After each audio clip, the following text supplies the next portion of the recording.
Hola, ¿cómo estás? I thought this was the music was going to be a big reveal when I finally saw your face, but Oh, there's no reveal when you see my face. It is exactly what you expected. it is what I expected. Not much has changed. Very little, very little. How you doing? Okay, man. How are you? Yeah, good, good. Ah. You're looking younger somehow. No, how Yeah, you managed that? it's all the makeup I put on before every episode. Ooh, Even smart. even the solo ones. Just Even the ones where it's just you in your lounge room in your pants, yeah, just to feel trying not to special. cry wank on tape. Yeah, trying desperately, but still trying to cry wank, just trying not to get caught doing it. God no. Yeah, That's just, the worst. That's the worst thing to get caught doing, I think. Wow. Not the worst. what's the telltale giveaway? Is it that, or is it the It's the tears? sobbing. The It's the sobbing. sobbing, and I think the particular type of sobbing, it's like a combination of sobbing and pleasurable moans. Right, because Yeah. earlier, I hear. So the rumors So are, yeah, if the rumors are true. because earlier, maybe you could tell me this, as I understand you're a medical doctor. I was very tired. I'd had a busy day. I lay down on the bed for a brief break before I had to talk to you. Had to, being the key word there. Had to. And just water just started leaking out of my face, mainly eyeballs, and streaming. Now, is that sobbing? Is that sadness? What is that? Did you have something in your eye? Tears? Yep. Okay. That might be what it was. I've always taken sobbing to be the kind of almost like glottally blocked exhalation, like your body wants to exhale and then it catches in your throat and you go. I've always thought that was blubbing. Yeah, that could be blubbing too. Yeah, that kind of. To me, blubbing is onomatopoeic, so it's like right. Yeah, Go it's on. like Let's hear a blub. Oscar, anyone? Come on, that was gold. Oh, yeah. I laughed. I cried. I laughed. I blubbed. Yeah. So I don't know if that was sadness or just exhaustion or a mixture of both. But I was just freely crying before, so I got it out. Easily be both. Sometimes you have to. Yeah. Sometimes I have to watch that scene where Bambi dies, and then just after I've finished cry wanking, I'll watch some sad movies and have a proper cry. Okay, at least you do them in order. You don't try. Yeah. You couldn't do them the other way around. That's sociopathic. No, yeah. No. You're a normal person after all. I'm a normal person. Loose definition. So how have you been? How have you been? I can't believe how long it's been since I've actually seen your face. COVID is fucking weird.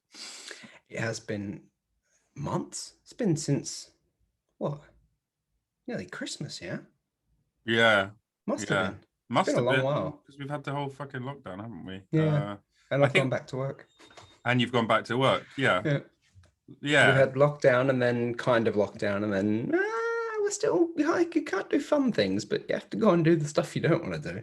Yeah. And then 2 days ago, was it? They lifted the pubs. And have you seen the pictures of Soho yet? No, I haven't. What happened? I was there the other day. I was there yesterday. Oh, well, what was it like when you were there?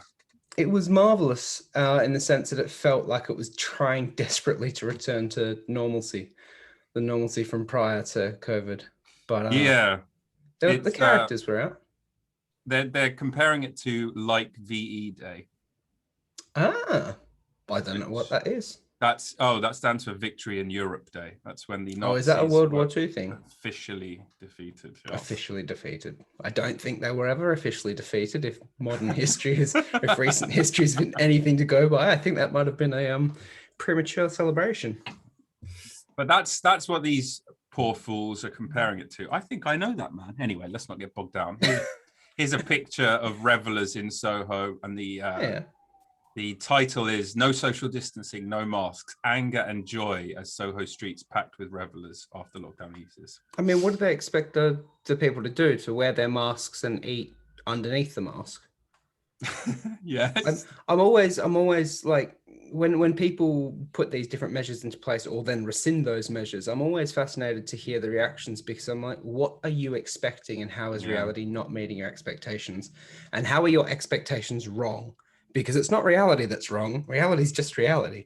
Right. You expected something different from what was going to happen, and I'd like to know why you made that screw up. What and how you possibly came to that assumption that the British public would decide, well, there's already 6 people in that pub, I won't go and try and join in.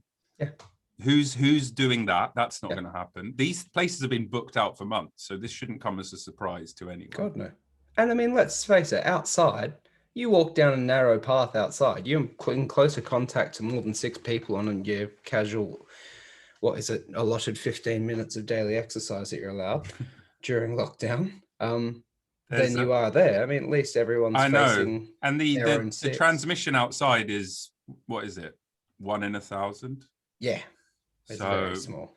But look, I thought this was an interesting quote about this.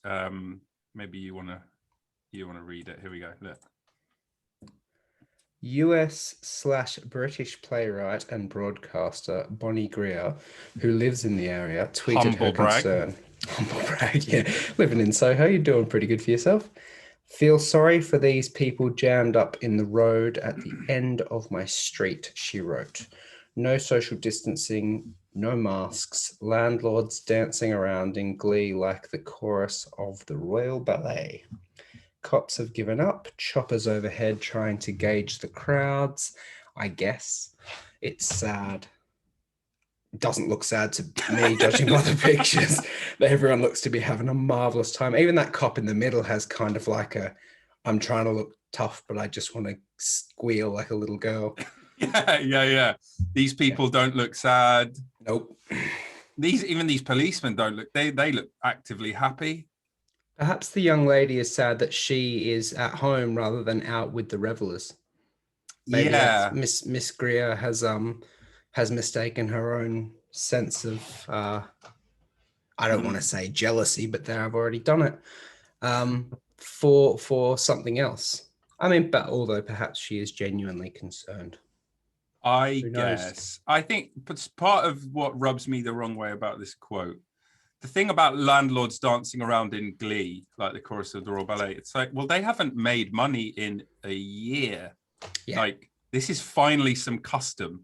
They have just been like, of course they're happy. Why wouldn't they? And everyone's happy that they're able to just be outside and with other people. Yeah, it sounds like hyperbole, but then if it isn't hyperbole, it gives you an indication of just how messed up things have been for them. Because I don't want to generalize Londoners, but you don't see a lot of them dancing for glee in the streets, especially for no reason. Yes, and certainly not as choreographed as if they were in the Royal Ballet, which gives it a very fancy air. It's impressive, isn't it? If you can dance just purely for glee's sake, as though you are in the Royal Ballet, then I think you probably missed a trick being a pub landlord. You probably should have done ballet for a living. I don't know what the pay's like, but in the last year, I reckon they might have done better than pub landlords. I find it interesting as well that, someone says like cops have given up. It's like, okay, you want the alternative then. You want them to round up and detain, and there'll be violence and put all these people in prison. Is that's what you want? Or you want them giving up what? Well, what's the alternative here? Yeah, exactly. Given up what? Are they not enforcing the law to the letter of the law? What more are they supposed to do? No one's breaking any laws. We just changed the laws. That was the point of the revelry. I think there's a thing that they want them to be like almost like official what do they call it, tattletales type thing. Like I did this job, a small film thing, and there's a COVID person on set, right? It's his job to give us all the COVID talking. All the this many people here, remember hands, face, space, all of that stuff. And then once we were filming, what he would do is every now and again you'd sort of see him, he'd be poking his head round a corner, and he'd like see sort of 3 people together. He'd start to make a beeline for them. They'd catch him out the corner of their eye. They'd start to separate. masks that had been around the chin would start to creep north. Creep over the nose, yeah. I mean, good on him for getting off his arse and actually trying to do his job. If Right? it were me, I would probably just have yelled, "Oi, you Yeah. get 2 meters." Do COVID. you guys measure stuff in meters here? I don't know. Yeah, weirdly enough, the official thing is in meters. In America, it's in feet. Yeah, of course. They don't use any metric anything unless they're dealing drugs, do they? Right. Exactly. Yeah. And even then, I don't know. I'm just going by hearsay of what some friends do. But get this, right? The COVID supervisor, as we were leaving, at the end of the day, outside saying goodbye, he's like the last person, coincidentally, in the line that we're saying goodbye to. All right, see you later, mate. And he went, "Take care." Yeah. Well, I mean, he is on the set of of presumably some sort of dramatic theatre-esque thing. So he was in character. Yeah, he's playing the role of somebody who isn't over all the measures involving COVID. So, bravo to him. Should give him a SAG or whatever they give over here. Yeah, right, exactly. A BAFTA. BAFTA. It's a great acronym. So what are your thoughts on all of this COVID stuff? I presume you've had your jab, which I have not. Not yet. But my thoughts on everything. But your partner must have, right? Ash yes, must have. My partner has. She's had her first of 2. Right. Jabs. Yeah. So is Caitlin. AstraZeneca? I think so, yeah. The one that recently came out with all the clots. Nah. Prior to Johnson & Johnson. Yeah, no, I'm not fussed on that. 22 clots in 34 million doses. I was going to say, those are astronomically small figures. And the big shout that's been happening all over the internet is comparing those clotting figures to the clotting figures of birth control, hormonal birth control for women, which is obviously the risk of clots for those are far higher, given that you take them daily. Right. So, 2 doses of COVID vaccine, risk of clots, daily doses of hormonal contraceptive, much higher, possibly for however many years the average woman takes that for. Ridiculously high risk. But hey, makes a good headline, don't it? Exactly. It's a great headline. MSM, a great headline. A great headline. Speaking of great headlines, I know you were about to tell me what you thought about COVID, and I'm interested, but this, I thought you would get a kick out of. One of us is. Shanana, I think that's how you pronounce his name, Gusmao slaps mourners and sleeps in street outside Timor-Leste hospital in COVID-19 protest. This is their president. Country's first president joins mass rally disputing government's assertion that Armindo Borges, great name, died from coronavirus. I mean, so who's saying... That's right. So the government's asserted that this bloke's died of coronavirus, which, given the current state of the world, entirely plausible. Yeah. And this bloke here, who's the president, is disputing that. And slapping people in the street because of it. I mean, that's bold. Is this how you feel, I guess, is my point. Are you to the level now of slapping people in the street? When we first, you were the first ever guest on this podcast. Back in the beginning of my pleasure, it's just a fact. Back in the beginning of lockdown, here you are back again. I remember you saying it was like a dream for you. All your wildest fantasies come true. How do you feel now? Being back on the podcast. It's worn off, mate. It's worn off. Are you asking about the podcast or the no, over Corona? I'll never get the true answer about the podcast. Let's see if I can get the true answer about the COVID. I mean, it's one of those things that we've been dealing with for what, more than a year now. So it's the novelty has worn off, which means the novelty of being under any sort of government restriction has gone from fair enough, lads, do what you need to get it under control. Sorry, and ladies. And ladies. Which is what that phrase is used for when you fuck up and say lads. To being like, all right, I'm still going to respect, the measures you've put in place, but really, you're taking the piss now. It's been more than a year. I mean, everyone's hindsight is 2020. It's very difficult to genuinely criticize a governing body for the decisions it's made in retrospect. But at the same time, I could have done a fucking better job, you know? No, I couldn't have. But I am still a little bit forlorn and miffed at how poorly the whole thing seems to have been handled. And again, it's difficult to make any sort of criticism without sounding a bit like a tool, because again, I'm not the guy who would have done better, because what do I know? I'm not even in that profession.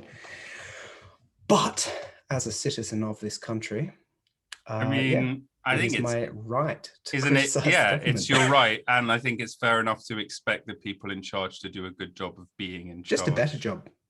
At least a better job. At least a better job. Yeah. The number of flip-flops on things that really shouldn't have been. They shouldn't have been in a position to flip-flop on. The big one that pissed me off was masks. So old mate, whatever his name is, the head honcho of talking science next to Boris. Is it Valence or Whitty? They both look kind of the same. Professor, yeah. I mean, I don't want to misquote the guy, so I think it was Whitty, but I couldn't be sure. Whoever was the head medical dude who said masks are unnecessary early on in the pandemic, like March, April last year, I think it was. And then now masks are like the standard procedure for everything. Yeah. And there's part of me that's just like, so what data did this dude see that made him sure that it was okay to go out and say you don't need masks? Because I can understand saying from a scientific perspective, and I've got a little interest in science. So from a scientific perspective, I can understand saying we don't have the data to support either option. I can't tell you that wearing a mask will have any effect.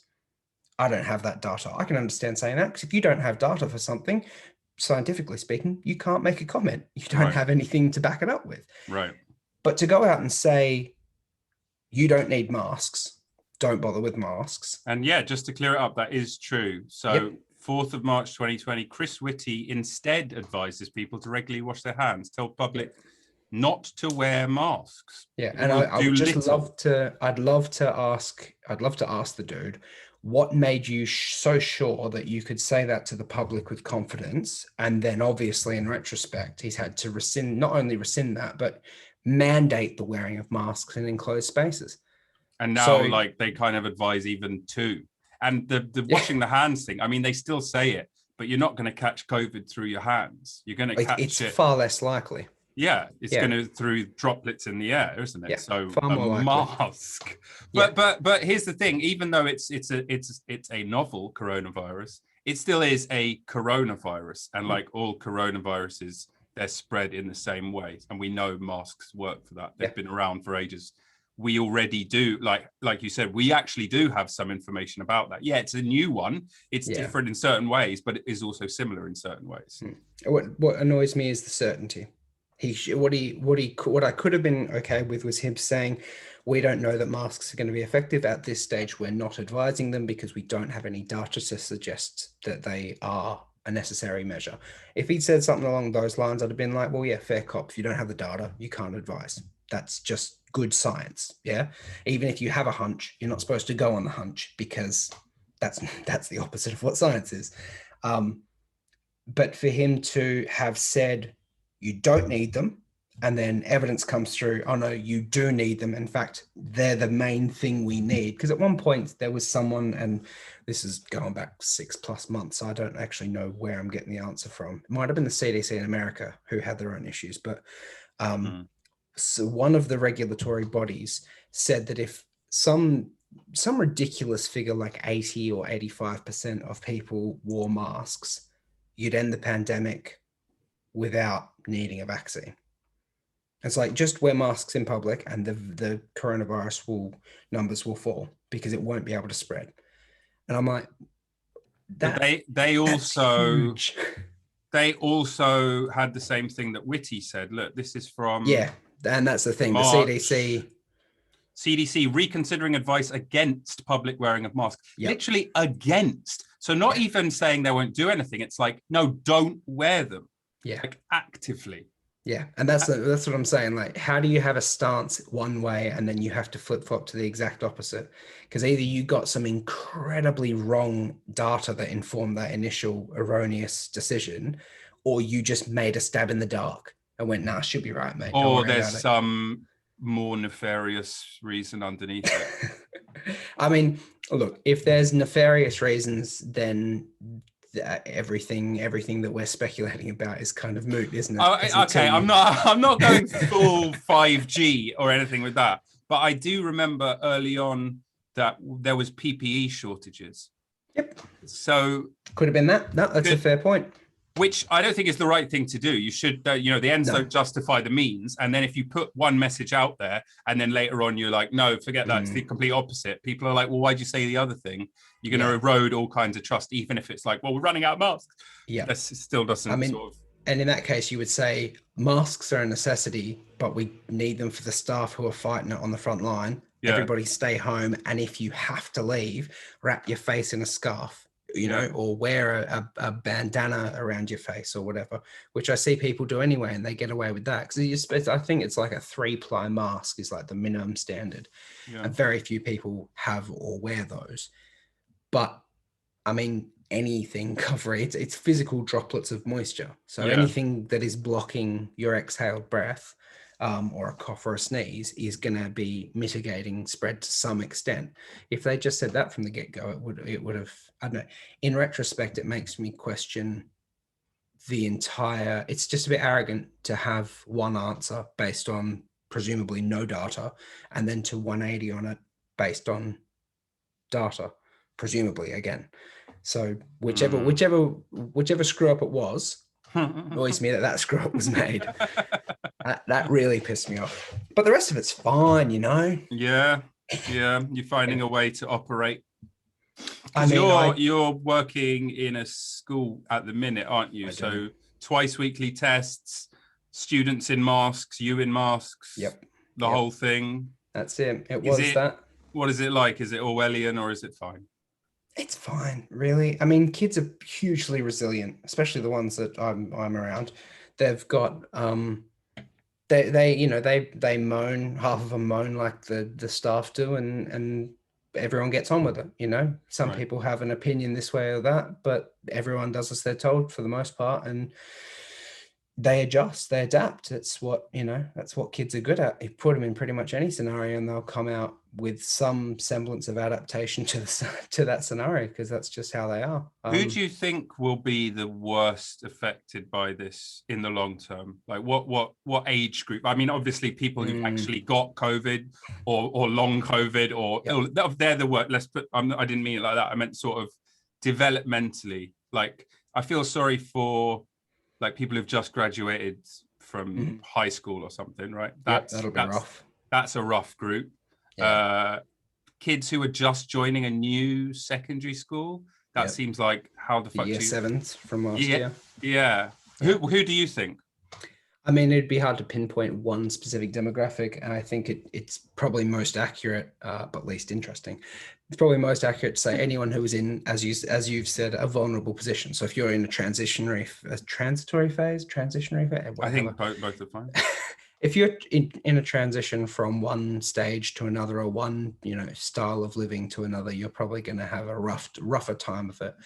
The other one I would add to that is that people who are already vulnerable for whatever reason. So those who don't have great home lives, those who are have underlying psychological issues, those who have just any extenuating circumstance that is going to be put over the edge by something like COVID or global pandemic. Because none of us, those of us who have handled it well have still not had a good time of it. Right. So you can only imagine, those who have already got pretty, who would be having a bad day even if it weren't the middle of the pandemic. The pandemic's not making it easier for most people. So I would say those groups who are already vulnerable are probably going to have had the roughest time of it. But yeah, anyone transitioning, the year sevens that we had come in, to a virtual environment, they seem to have done pretty well, to be honest. They had some face-to-face time in September last year, I think, where they kind of got into the swing of how things worked in real life. But yeah, I mean, we won't know for years, possibly Yeah, I decades, know. what the effect were. Yeah. That's the thing, right? Because if assuming that this June the government says does happen, and we lift the social distancing measures, and we, in effect, yeah, massively hope that happens. In effect, go back to normal. Then the whole thing will have been like a year and a half, give or take. Yeah. So I wonder, like, is it long enough for that to be a domino effect later on, or is it short enough that it's a blip and it doesn't affect like your development? Because I remember I was on the tube, I don't know how long ago, and there was like a little baby there, and they had this kind of like bewildered look in their face, like they do, they're very young, they were like looking for faces. You know, it's really important that they see faces, and they weren't. They couldn't see everyone is wearing a mask, but the mum pulled her mask down, and actually made the kid calm down, just seeing like expressions. Face, yeah. And I just wonder if like there's some group of youngsters who have been stunted in some potentially, like, this is hilarious stuff, isn't it? Comedy podcast, you say? Yeah, sure, I'll be in on that. I mean, come on, we can make stunted babies into something funny. I know us. Yeah, no, you're completely right. I imagine there will be unforeseen side effects at a population level. Although, to make that a little less bleak, I would say that the younger you are, the more plastic you are, in the sense that you have the capacity to adapt and transform to different scenarios. And there have certainly been people who have gone through worse scenarios than what we've just been through and come out on the other side okay. But that's a really interesting point, because yeah, a baby who has a year of early development without seeing lots and lots of different faces could conceivably struggle to, I don't know, recognize facial cues or have difficulty socializing. I don't know. I'm not that deep into that particular area. So, but I presume there could be some sort of long-term effect. That could just be my overactive imagination, but that's one of the things I sort of... I assumed it was. You were just trying to mine comic gold with stunted babies. Yeah, well, you can stack them like a house of cards. I don't know. You can. Yeah, they would make for great Jenga. Do you think when comedy clubs come back in this country that there'll be people will want COVID material, or they'll be sick of it and it will just be go back to what it was like before? Really good question. Yeah, I have no idea. I'm kind of thinking that if you don't early on at least pay it lip service, in the same way that if you follow an act who is wearing a giant black strap on, which I have done numerous times in my short career, and not the same dude either. It's a bit of a trope. But yeah, if you don't address something, the elephant in the room, rest in peace, Patrice. If you don't address the elephant in the room, then you are going to probably have a little bit of a weird energy. But then I imagine also, like all the other kind of cliches in comedy, like Tinder and all that, you will very quickly find that you can't touch on that subject unless you have something brilliant to say about it. I wonder if people will be less into dark comedy as well, Yeah, because we were sort of living in such a golden age before, and with that comes this sort of cynicism of like, oh, everything's shit type thing, and audiences would lap that up, right? Where now it's like everyone's had such a shit time, maybe they just want just gags and like safe, lovely. That's what I traded. I alternate between gags and horrifically dark stuff. So I'm happy as Larry to go back to gags. It's just not what anyone ever wanted. So no, I've actually had this conversation recently, well, relatively recently. This same line of reasoning is, will people still want darker comedic topics or darker comedy? I don't think that there's going to be much of a tangible difference, except for maybe in the mainstream. You might find a bit more whimsy and stuff, but really, I think people's sense of humor are pretty fixed once they're developed. And good comedy is good comedy. Doesn't matter what branch you're kind of going for. Once you get to a certain level, which you and I can only ever dream of reaching, you're kind of just funny because you're funny. That's all there is to it, you know, irrespective of how you Yeah. can pigeonhole that person's style. That's I, the hope. I, sus- I suspect you might be right. It will become sort of like, acts who've got like a thing. Let's say like Brad Williams, who's a little person. Like Yeah. one of his first jokes will be about that. Yeah. Address, like you say, the elephant in the room, or in this case, the dwarf elephant in the room. Sorry, cheap gag. But now we've all got the same elephant. Yeah. But at the same time, it seems weird to just go on stage and just go straight into, so I was on Tinder the other day, whatever bullshit that people Exactly. do Yeah. without nodding to this new shared reality that we're all in. Yeah. You have to recontextualize your material. But at the same time, I think there's a lot to be said for pretending that the last, year and a half hasn't happened and just letting people have their escapism. Yeah, And I think that's where gags come in, because gags are not, there's, broadly speaking, if you're going to put things on a spectrum, there are people who talk about reality and there are people who are almost surreal in their whimsy. And I think that the latter is of a lot of value if reality is just too bleh for mining for comedy.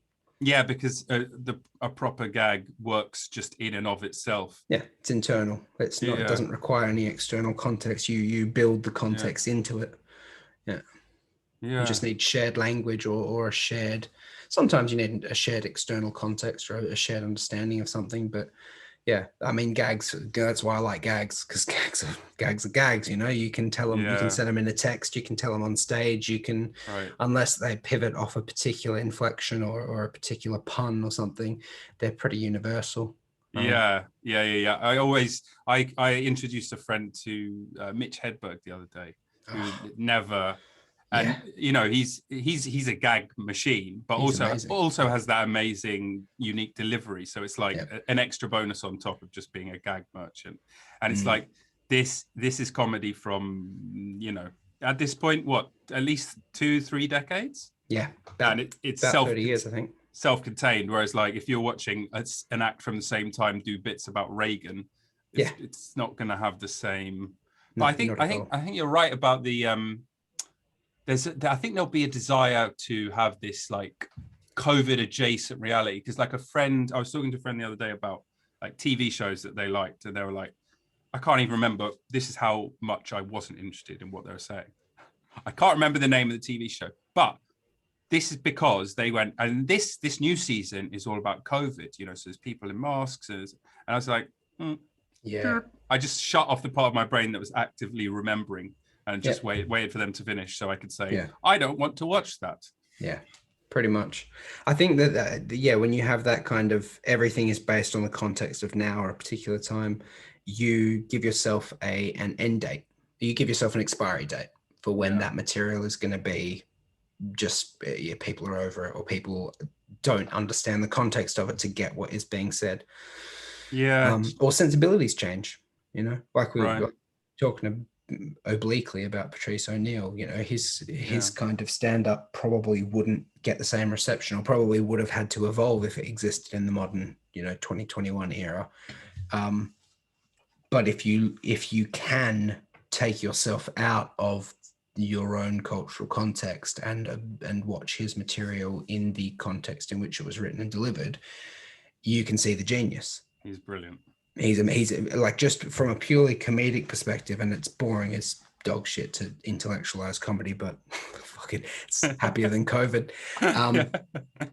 His gags are on, or his jokes are on another level. He teases out, I hesitate to say truths, but he teases out things which are true from his perspective. Well, and I think a lot of what he minds is interpersonal relationships, especially romantic, and perhaps true for that perspective at that time, even if not objectively true, especially from a modern 2021 perspective. So like the goalposts of that kind of move, but like the underlying truth of romantic entanglements, a lot of what he says is really just dead on. And then there'll be a line that's like, oh yeah, it's the 90s or something. Do you know what I mean? Yeah, it's the 90s, or there's still that kind of unconfronted element of misogyny that is not necessarily in him, but is in the culture that he's talking about. For someone who I've only ever seen his stand-up special and him on the one with Colin Quinn. Tough Crowd. Tough Crowd, yeah. So I only really know him from his stand-up and his appearances on that thing. But yeah, from that alone, the guy's comedy was on another level to the people he was quote unquote competing against in terms of being the golden child of that age. Have you been recently rewatching some classic comedy? Is that where this has come from? Constantly cycling. Yeah, I find I quite like to go back in time and watch comedians from bygone era and just kind of milk them for the inspiration that they are. Not really in terms of material, but just in terms of yeah, right, yeah. By now, people have forgotten these guys. Yeah, what have people forgotten? Guys, it's parallel thinking. Who have you been watching recently? I think the last person I rewatched a bunch of Dylan Moran stuff, and Dylan Moran's my favorite comic ever. And I just rewatched it, and I'm now sitting there appreciating more and more the way in which he speaks and the poetry of his speaking voice, and just the way he can entrance an audience with the rhythm and the lyricism of just the way it's not even that his jokes are necessarily, they're not to everyone's taste, but his delivery of his jokes is done in such almost like a songbird, or I think the Irish word is shonaki. It's like the storyteller around the campfire or something. You Googling that? Yeah, it's a new word for me. I like that. He has this kind of, I don't know, half poet, half storyteller, all comic. And it's just, now that I've been doing comedy for a while, and that's kind of like, that was the reason I wanted to do comedy. It's like, hell, if I can do that, that's the best thing ever. And I'm nothing like that at all. So when I watch it, I'm still in awe of it, whereas if I watch people who run gags the same, or, in a similar vein to what I do, like I'll watch Mitch Hedberg and just think the mindset that he was in when he thought of that is enviable. Even his run-of-the-mill gags are just like he's in a different world when he writes those. He's not looking at reality from the same way that the rest of us are. To see those connections and make that link and create that little kind of bit. But yeah, when I watch Del Moran, it's just like, oh my lord, why can't I do that? Why can't I speak like a songbird? Yeah, Sheniki is how it's anglicized. Obviously, in the Gaelic spelling, it has a ridiculous number of E's and A's and strange I's and D's that it's got accents and stuff over the vowels, does it? Quite difficult to. Yeah. I mean, how would you pronounce this word? Seanchaidh. Yeah, I don't speak any Gaelic, so I couldn't even begin to pronounce it. The way I've heard it pronounced is Shoniki or something along. That's my like Australianizing of the Irish accent, speaking the English word of a Gaelic word. Yeah. Speaking of Irish, today I had my my passport application witnessed, and I'm sending it off probably tomorrow or the next few days. Nice. For the Republic. That's yeah, absolutely. What, I'm Hopefully. going to join those Fenian bastards up north. No, I'm not digging my. I was going to say, have you seen the news in the past month? Or past century, indeed. Yeah, but yeah, it's kicked off again. Yes, it has. Yeah. No, for the Republic. Yeah. So I'm gonna become Irish before I become American. That's the plan. That's probably a good way in. They quite like the Irish over there, don't they? Yeah, they do. They have special visas and travel links if you're Irish, which they pretty much don't have it for anyone else. I thought they might have it for Brits, but they? Fuck. I think it's something to do with the massive influx of Irish people that went over some time ago. Yeah. No. Again, I get all this from comedy. I don't actually know any history. I just hear little snippets and piece together a bit of what I think is history, but it's probably just BS. Well, yeah, the problem with learning history from comedians is usually it's a nugget of truth, and then a load of hyperbole. Yeah, In some it's like a form. pig in a blanket. There's no pig. There's no blanket, but you still, yeah, well, everyone loves pigs in blankets. I love pigs in blankets, but I have a question for you. What why are you a pig in a blanket? No, take that off. What are they in Australia? Because in America, pigs in blankets are not the same thing that they are here. Well, what are they for starters? Because I only know the phrase. I don't know what it's actually referring to. So in the UK, pigs in a blanket is, as I understand it, a mini sausage wrapped in bacon. Okay. And in the States? Like a mini sausage roll, like puff pastry and a sausage and maybe a fig. With a sausage or with mincemeat rolled into a sphere? I believe a sausage. I'm slightly operating outside of my knowledge base. I think it's a sausage. Better get this right, mate, because you'll get hate crimed for this shit. You have to get pastries right. Okay, I'm looking. According to Wikipedia.org, heard of it? It's hot dogs in croissant dough. There you go. Pastry dough, yeah. Yeah. Short pastry. Well, that was my understanding. It's like a little frankfurter in what we would call not short pastry, like a phyllo or a pie dough crust. No, probably not pie dough crust, but like what you would wrap a sausage roll in or have on top of a pie or anything like that.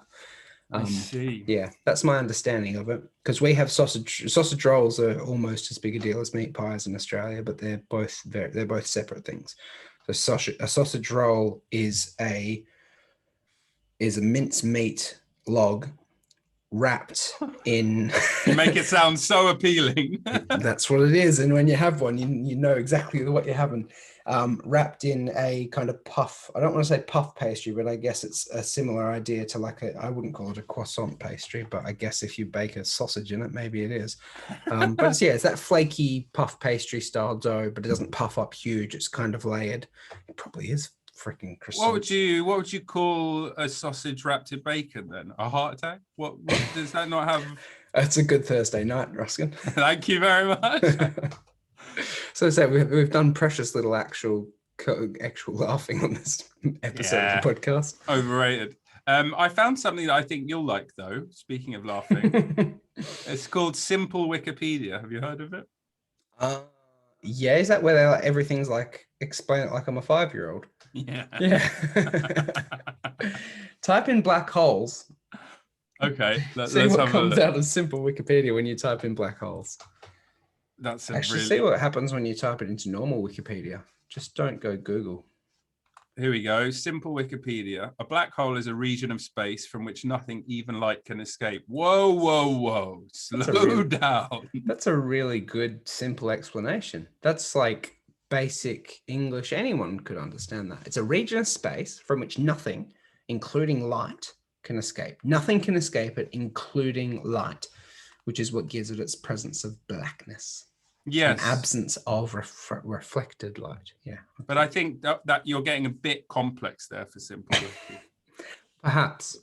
I think this next sentence, in fact, is too complex for Simple Wikipedia. Look at that. Result of curving of space-time. I mean, as soon as you say space-time and it's highlighted in blue, okay, you say a general theory of relativity, that's complex in and of itself. But even if you just gloss over that and pretend people know what that is, it's the result of a curving of space-time caused by a huge mass. So space-time, what? Space-time is also a huge mass. Excuse me. I've never curved anything due to my mass. Yeah, I mean, my very rudimentary understanding of what a black hole is, that sounds right, but I'm not the person to ask. A supermassive black hole, I have on good authority. Never mind. Peter's anus. Here we go. SMBH, as they're also known, is a black hole with a mass Why do that we need to machine. acronymize that? Acronymar. Acronymize. Why do we need to acronymize supermassive black hole? It sounds fantastic. It sounds a little bit like supercalifragilisticexpialidocious, only because it starts with super and then has a bunch of, staccato consonants after it. Sounds Here like we the go. start of a beat poem. I think this is a bit better than it does sound like the start of a beat poem. I think this is better, more in simple Wikipedia's brand. How supermassive black holes get started is not yet known. Like they're a band. But you've got to sing it. A supermassive black hole is a black hole with a mass that is between 10 to the power of 5 and 10 to the power of 10, the mass of the sun. Scientists are confident that almost all the galaxies, including the Milky Way, have supermassive black holes at their centers. Oh, that's a somber note to end on. Right? They've all got supermassive black holes at their centers, which means we're all being slowly drawn towards a supermassive black hole. Hey, how do you like this for it's not a theory. I could never call it a theory. But how do you like this for an uneducated sentiment that could, for my rudimentary understanding, could conceivably be right? The idea that the Big Bang started when the previous universe had timed down or wound down due to entropy into essentially nothingness, from which the Big Bang that started our universe occurred. And this is a never-ending cycle of Big Bangs, inevitable entropy, burning down to nothing left, from which Big Bang, entropy, repeat. I wish you'd explained it in simple Wikipedia. Let me start again. No, so it's like an accordion. Yeah, let's say it's like an accordion. Like you get to the end, except instead of, so you pull an accordion apart and it goes or whatever sound an accordion makes. Not musical. Not even close. There's an accordion player listening to this podcast just thinking, that was so inaccurate. So you pull an accordion apart and it goes so you pull the accordion apart, but when you get to the end of the accordion's range, instead of you then compressing the accordion, your hands reappear at the center of a fully shortened accordion, and you just expand the next accordion. So you pull the first accordion into nothingness, and then your hands reappear together with an accordion between them, and you just start pulling the next accordion apart. What happens to the previous accordion? It just gets ripped into nothingness. That's entropy. Do you know what entropy is? Simple Wikipedia tells me that. Isn't entropy sort of like everything disintegrates into chaos and I think it's dust. Expansion. That's my rudimentary understanding of it, is it's the continual expansion of everything away from everything else. Oh, I thought that again is probably wrong. Entropy, according to Simple Wikipedia, my new homepage, is it's a measure of the amount of energy which is unavailable to do work. All right. So I was nowhere near correct. I thought it was just that things look, see, there we go, a measure of uncertainty or randomness. So I was partly right. You were partly right, and neither of us were that good. Completely wrong. I wonder what I'm talking about then, because there is some sort of phenomena that is everything. Hang on. I'm talking about thermodynamic entropy by the looks of it. Of course you are. Part of the science of heat energy. It's a mistake you make all the time. Thermodynamic entropy. Yeah, wow, this is part of the science of heat energy.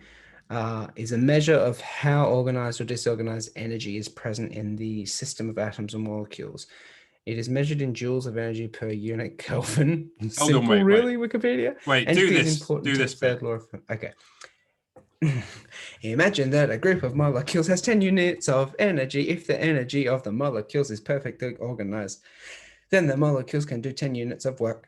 However, if energy became less organized, this has lost its charm. It's harder. It's actually harder to take in the information. It is, yeah. So as entropy increases, the energy becomes less organized. The molecules might only be able to do 6 units of work because of the increase in entropy, even though they still have 10 units of energy in them. So the amount of energy is the same, and the amount of molecules is the same, but as entropy increases, the molecules can only do less work.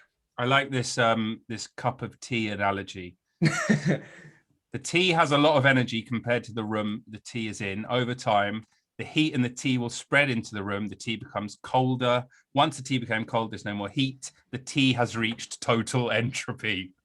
That's a way better explanation. Yeah. And kind of, I was still wrong, but that was what I was trying to explain when I didn't explain it at all. When I screwed up, I was trying to do that, which wasn't a screw up, but I didn't. Instead, I said some BS that sounded like it could have been true. In answer to your original question, the accordion view of the universe, I haven't heard it in that particular way before. I've heard it, so I've never thought about it. I've heard of the idea of it expands, reaches sort of maximum expansion, and then begins to contract, reaches ultimate contraction, and then that's the explosion. Big bang, start again, etc. That's the cycle, instead of expanding so far that it tears apart the fabric, and then you're left with a seed at the beginning which starts to expand. With nothingness. Again. Yeah. I mean, either way, we won't be alive to see it, so it's a moot point. We won't be alive to see anything. Nothing interesting is going to happen before we die. What about fingers crossed? I just like for everything to be pretty cool until I'm out of it. Till you're done. Yeah. It's a bit late for that. I mean, that's what I mean. Given that given the state of the world due to global pandemic and all the other stuff we're ignoring until the global pandemic is done. Have you noticed the resolute lack of news about climate change whilst the pandemic has been on? Sorry, climate catastrophe. It's now been renamed. Well, that makes more sense. Yeah. Yeah. Well, it's getting to the point of being like, the worst case scenarios. We're there, and we're looking further now. We're gonna have to redo our worst case scenarios. Yeah, because people already are a bit averse to change, but they can sort of change isn't necessarily a bad thing. I think it's very hard to say, was it a good catastrophe or a bad? It's not many people who view catastrophe in those terms. What was the chaos isn't a pit, it's a ladder? That was Littlefinger in the artist formerly known as Game of Thrones. Who I refuse to speak about now. Why is that little man still writing those books? Do people give a fuck anymore? Presumably they give a fuck more about the books than they do about the abysmal TV show and the follow-ups they're trying to do. What a disaster. If I were George Martin, and I'm not, I should stress this to your viewers, I'm not. Even though superficially, if I were to age you 50 years and shrink you. Is he small, is he? I believe, simple Wikipedia will back me up. I believe he's like 5 foot. Yeah. Good for him. And he looks a bit like a hobbit. He looks like Gimli. No, he looks like an old Gimli, maybe. Yeah, you're right, actually. But I was thinking more of the working cap. True. This doesn't say his height. Let's see if we can find his height. What's your guess? Well, I can only see the top half of his torso. So how long's a piece of massive rope? Why has he got so much rope behind him? That's his thing. He's either in a shipyard or he's in his dungeon. 5'6". Oh yeah. I mean, that's not particularly short, is it? Yes, it's very short. Considering, the average height for men in the Netherlands is 6 foot. Yeah, but that's the Netherlands. They're all Norse gods up there, aren't they? That's right. They're all beautiful people. Not all of them, but most of them. Most of the ones that I've seen have been. Most of the bodies you've killed have been. I didn't kill them. They just happened to stop working while I was present. To be fair, trendcelebnow.com says that he's 7'9" and 373 pounds or 170 That's not him. kilos. That's his appendage. That's his dragon tail. I like the fact that these things exist because complete and utter farcical news outlets that peddle misinformation. Can't get enough of them. It's quite good, isn't it? It's wonderful. What a wonderful world we live in. See, if I was George Martin, and I'm not, again, got to stress that I'm not George Martin, but if I were Yet. George Martin, I would be incredibly peeved at the, let's say, the downturn in quality of my namesake's TV show, or my work's TV show. Yeah, when you know, they outstripped the raw material of the books, and they were like, "We'll just keep doing it." yeah, it was noticeably poorer quality, but then that final season was such poor quality and so unfulfilling given the incredible build up. I mean, you got to give it to them. D&D are edging champions because they managed to edge a couple million people to a really anticlimactic season 8 finale. Yeah, no, I just Yeah, remember watching. I remember watching that last episode of that last season and just thinking to myself, I'm never going to rewatch these. I'm yeah, never going to watch. You got to understand, I was hugely into it, like yeah. insanely into it, and have been for almost a decade. And then I watched that last thing, and it was just like, it's dead to me. This will, I've never yeah, had that kind of like just. It was a mixture of sadness and anger, and just a kind of, it was like a sigh of like, oh, so that massive part of my life and massive source of enjoyment is just nothing. gone. It's like ashes in my mouth. Is it is it forever tainted? Like Yeah, the because I idea of can't. sticking on episode 1, you're like, what's the Exactly. point? Because it doesn't matter how good any of the initial stuff is, it is building towards a colossal disappointment. And now that I know that, if I'd never watched season 8, I could rewatch the first 7 seasons again and again and get as much out of it as I did, the first couple times. But knowing where it goes, knowing how poorly resolved it was, I can't watch any of the characters go through any of the stuff because it's not worth it. There's no payoff at the end. Well, the payoff is Bran is king. I mean, that's what we all wanted, wasn't it? I remember when I first started watching, I saw that boy climbing that thing, and I was like, "Yeah, that bloke. He looks like he could run a couple kingdoms back to back. If you can climb a tower, you can run a kingdom." I think it would have been a great move for them to do that 3 episodes before the end. Do the whole let's make Bran spoiler alert, whatever. Give the woke brigade what they want. It's spoiled and already. Then because the realities of Game of Thrones world is by the next episode, he'd have had a number of attempts on his life. Yeah. He would have become corrupt. And then after a few episodes, he gets killed by his brother. That's where that's going to go. By the law of Game of Thrones law, that's how that had to happen. Yeah, I mean, I don't even care that he was king. No, I just care that none of the character development shit. meant anything. It was all for nothing. And all the build up, like every little bit of build up. I love misdirection. I love the twists. I love the gritty realism that I don't know if it actually was gritty realism, but who cares? It doesn't matter. It was entertaining. Of like having a character built up to be this archetypal hero and then having them just killed off screen or, ended by a nobody, or they just happen, like, Robert Baratheon, this incredible warrior, and then he's killed by a boar because he's too drunk to aim his spear. Wonderful, because that's exactly how real life kicks you. Real life will kick the crap out of you with something you were not expecting to happen.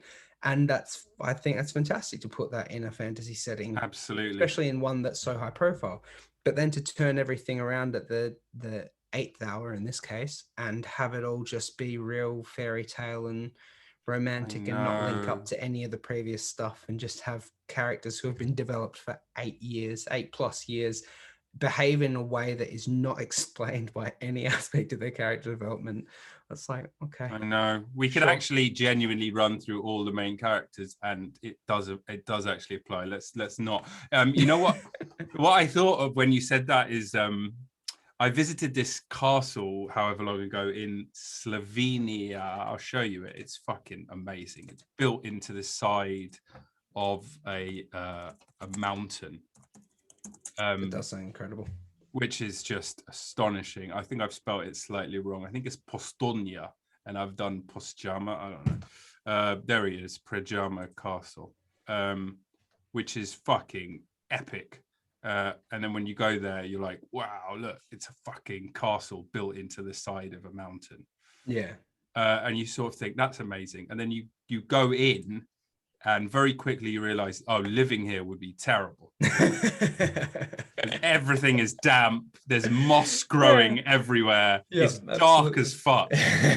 And you're going around being like, oh, yeah, okay, I see why this would be actually a really big letdown. But there's this amazing history of this, a robber baron who takes over the castle one night, kills the guards, establishes that as his home base with his like 3 wives, and he fends off the army for weeks who are trying to get in. He's got a local maid who's using the secret cave entrance to bring up food. Amazing story. And you're like, wow, what a hero. You know how he dies? Taking a shit. Yep. Someone fire the window. He's taking a shit at the window. Someone goes, oh, look. And they fire a cannon at him. And he dies on this. That is how those stories should go instead of the... That's how a lot of death happens. Is just, you know, you get dysentery and shit your guts out, and that's just it.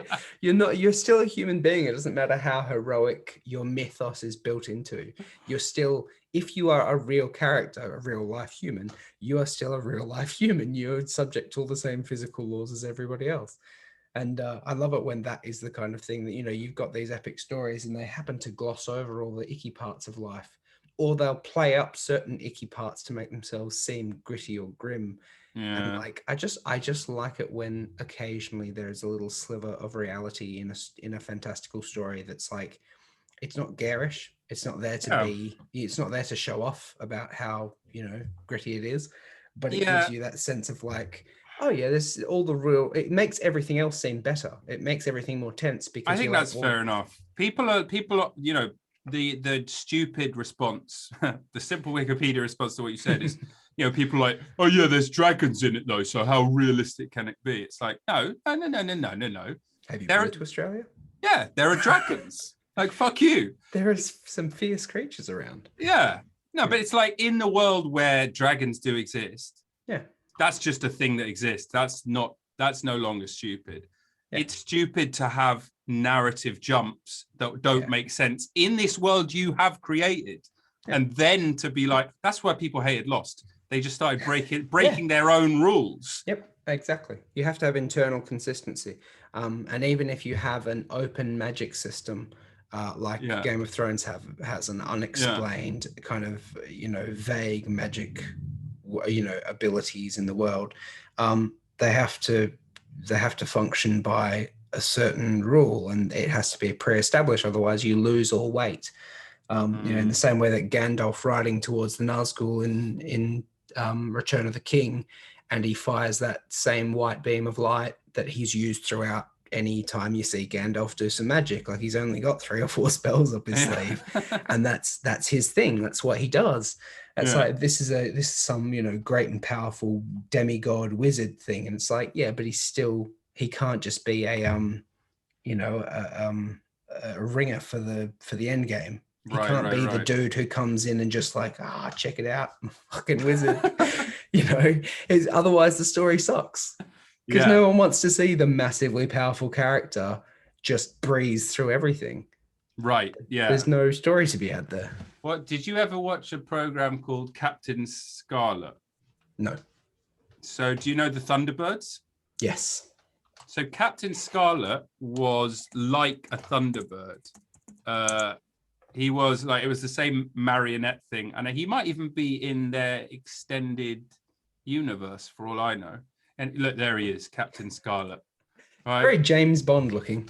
Isn't it weird that for a period of time, marionette entertainment was perfectly legitimate and mainstream? I mean, Jim Henson is not a marionette, but he's, you know, the next best thing. And he's still, you know, an essential part of certain styles of cinema. But hold on, hopefully it will play you the intro. And this is why I always hated Captain Scarlet. They've just shot 21st century television with a cylindrical arrow. I can hear nothing. Viewers at home, can you hear anything? I can hear the echoing of the sound of my own voice. Oh, that's a nice looking set, though. That's annoying that you can't hear the noise. It's meant to. You're meant to be able to hear the noise. Anyway, Can you sing it to me? I can, except But shan't. I'll show you. I can sing it, but I don't know all the lyrics. But Just hum the melody. Yes,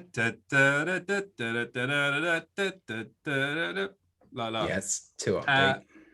It was very upbeat, and the thing is the first few lyrics were Captain Scarlet indestructible.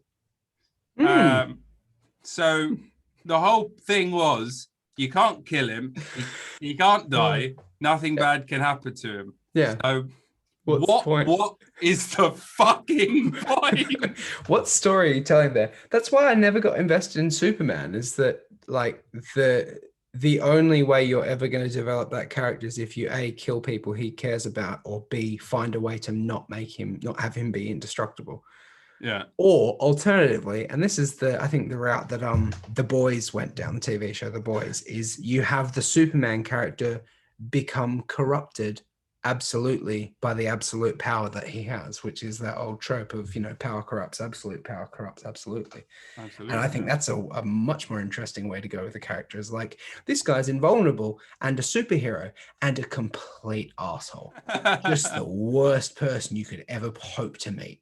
Because that's a good way to go. Is that good then, The Boys? That's this thing. I got through the first season. I'm not big into superhero stuff. Like I got through all the Marvel Cinematic Universe, but only because they're really most of them. Actually, no, I didn't even get through it all. I haven't seen several of the better movies in the series, just purely because I'm fatigued of it. Yeah. There's only so many times you can have, a person discover their powers, and then some bad stuff happens, and then they overcome it to become better. It's always about the Tesseract, and I feel like I feel like I missed the film where they explain why the fuck anyone cares about the Tesseract. Well, that's what you were trying to find, wasn't it? The Tesseract at one point. What? Because you look like Loki in the Thor movies. You bastard. You look like Tom Hiddleston in Loki outfit. Except he's got stringy hair and I've got luscious curls. I wasn't going that deep. I was just thinking, moderately handsome brunette. Fuck you. Also, don't call me a brunette. I'm sorry. Is that degrading to you? Exceedingly handsome brunette. Okay, well, I won't watch the Boys then. Fuck it. You can if you got nothing else to do. Don't let me what I've been watching? Catfish. You ever watch Catfish? No, is that the one about the guys who in the Mississippi Delta? Yeah, the Mississippi Delta, who they go noodling. And they're like wading waist high in the water, and they stick their hands in holes, and they go fishing for catfish. What is noodling? Is that what it's about, Ruskin? It sounds noodling? like that's what it's about, mate.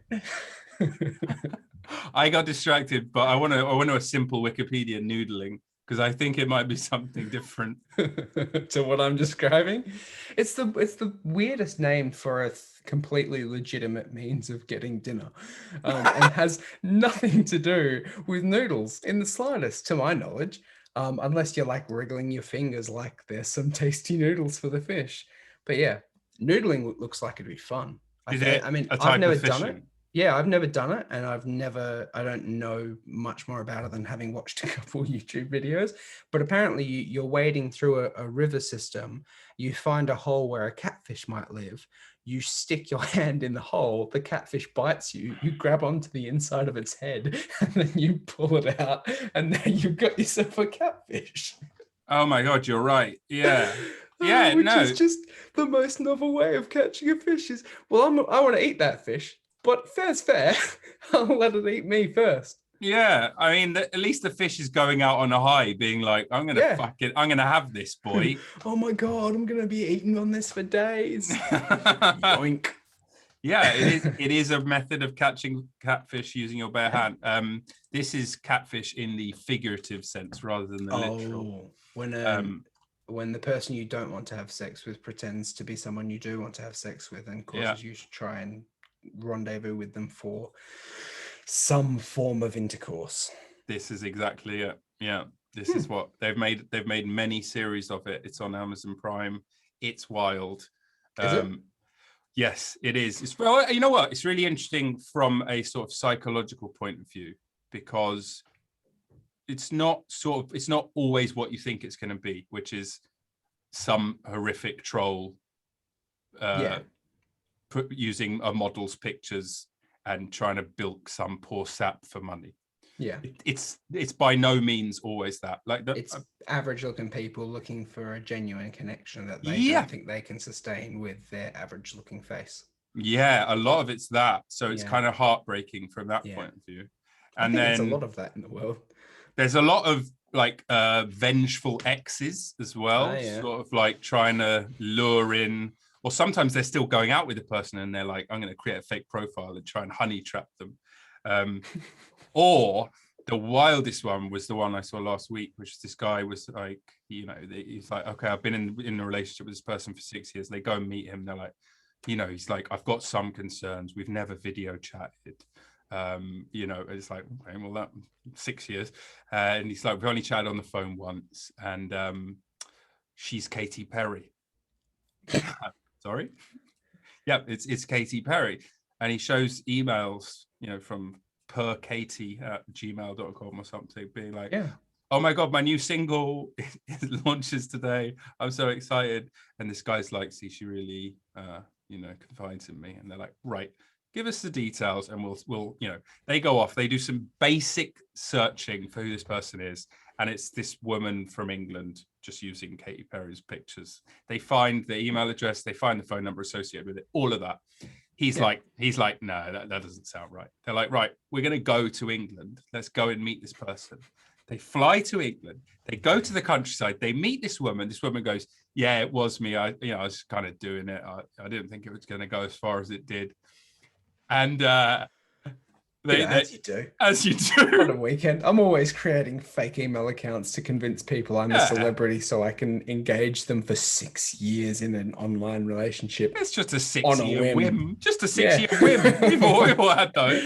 We all have 6-year whims. But then they, you know, they break away and they go to the guy. They're like, okay, so, you know, are you finally, you know, and he's like, very clever of Katie to do that. Yeah, I see what she's done. She thinks I'm going to fall for it. This is just the type of test Katie would put me through. Yeah. And they're like, what? So they meet again with this woman and they manage to convince this guy, look, you're not talking to Katy Perry. None of it makes any sense that you would be, etc. He finally comes around to it. And they have this catch up at the end of the episode, 2 months, after filming, they do a little mini catch up. And they're like, you know, how are you? Have you moved on? And he's like, yeah, I see how ridiculous it all was. I'm looking out for myself now. I'm only meeting real women. They're like, okay, great. They have to catch up with the woman. And she goes, I received this email from him. And he emails her going, hi, Katie, you'll never guess what happened to me. I got flown to England to meet this woman who says that they're like, this guy. But that's so sad. That's so tragically sad. Yeah. Because, I mean, at some point, I guess, the delusion that he thinks is reality is so much better than his reality. But how many people do that with all kinds of things? There's plenty of people who are that delusional about, I don't want to go for the low-hanging fruit, but there's, you know. But there it is. There's plenty of ways you can, you know, pretend that you're engaging with someone so far, you know, quote unquote above you, that it just makes you feel special. That's tragic. It is, but this compulsive viewing, they're not usually celebrities. I'd recommend it. It's a good one. That's what do they call that? That's Schadenfreude. It has to be Schadenfreude. Sometimes it is Schadenfreude. That episode definitely was. Yeah. Then that's the exception that proves the rule. I don't know. I never liked that bit of language. It's a weird one. It took me a long time to figure out what the hell that was. What that was on about. It's like the exception that proves the rule, but surely if there's an exception, it can't be the rule. And then it dawned on me, no, it can only be a rule if it has an exception. This is because you can't have found all the things if you But even saying it doesn't sound like it should be. Doesn't feel right, does it? It's like have your cake and eat it too. It's like, I like that one. I know, and it makes perfect sense. But you have to learn that having your cake means owning rather than like have your cake, which means eat it. It Oh, doesn't mean that. That's not how I interpreted it. What do you mean? There's no interpretation, Tom. It has a meaning. You can't have your cake, as in still have it and eat it, because then once you've eaten it, you don't have it anymore. I just make another. I'm not what's his make off? Great British Bake Off, but Paul Hollywood. That's the badger. Yeah, but I could bake a cake. You're an idiot. I'd be fine. Got the ingredients. I've got flour somewhere. I'm sure. It's bread flour, but it's an idiom, Tom, and you are an idiot. Rude. Come on now. We're all friends here. Speaking of bread, I'm pretty hungry and I haven't eaten all day. So well, now. Whose fault is that? What have you got? What have I got? I have a duck. I have an entire duck slow cooking on the counter with garlic, onion, and ginger. And my house smells insane. And I'm going to make a Thai red curry pour over sauce, steam some vegetables, boil some rice, and live in luxury on the couch in my underwear. Watching Catfish, hopefully. Watching Catfish. And probably watching Bob's Burgers. Yeah. Oh, well, there we go. Just as good, arguably. Cool. Well, I'm going to go and see what Caitlin's cooking. Hopefully something edible, because I've forced her. Gender stereotypes live and rule in this household, don't you know? Yeah. She's a pretty good cook, though. There's also fair. that. There is also that. It could be talent-based. Speaking of talent-based, thank you very much for coming on the show. Thank you for having me and bringing such cheery topics to bear. I don't think we started laughing until about an hour in, and we've only done an hour 20. So snippy. That's a good standard for me, actually, for there to be any laughs at all and not just crying and misery. Right. Well, I will see you soon. Are you going to come around for my birthday? Oh God, yeah. Yes. When's that? I already know. It's the same as my sister's. Well, I would invite her, but I hate her, so. Only joking, Katie. She's in the middle of nowhere. Yeah, aren't we all? Yeah. Tom, it's been an absolute pleasure, and you will be back on me. this show, and I can't wait to see you. Love you. Love you too, buddy. Bye. Live long and prosper. You too. Adios.